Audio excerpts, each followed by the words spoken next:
Ndugu zangu wa Tanzania, leo hii hapa katika ubalozi wa Jamhuri ya Muungano wa Tanzania katika Jamhuri ya Afrika ya Kusini tumepata ugeni wa mtumishi wa Mungu Nabii Sanga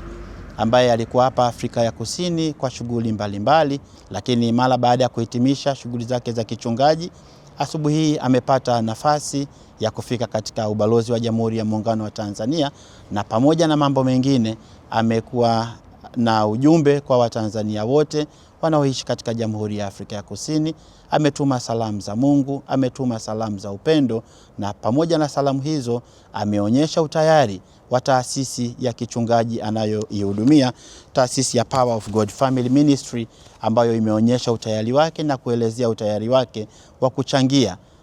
kuchangia safari kwa Watanzania ambao jitihada na taratibu za kibalozi zitakapokamilika watakuwa tayari kurejea katika Jamhuri ya Muungano wa Tanzania. Basi taasisi hii ya kitume na kichungaji ambayo anaiongoza na kuisimamia itakuwa tayari kugharamia usafiri kurejea katika Jamhuri ya Muungano wa Tanzania. Kwa niaba ya Watanzania wote wanaoishi katika Jamhuri ya Afrika ya Kusini ambao wana utayari wa kurejea nyumbani, na kwa niaba ya serikali ya Jamhuri ya Muungano wa Tanzania, mimi kama balozi napenda kutumia fursa hii kutoa shukrani za dhati kwa mchungaji na nabii wetu kwa utayari huo aliouonyesha, lakini zaidi kwa kufungua njia ya kuwawezesha Watanzania wetu wenye uhitaji ambao wako tayari kwa hiari kurejea kundi la mwanzo, basi waweze kupata msaada huo wa kurejea nyumbani kwa kadiri ya mapenzi, matashi na matakwa ambayo amenieleza yeye mwenyewe binafsi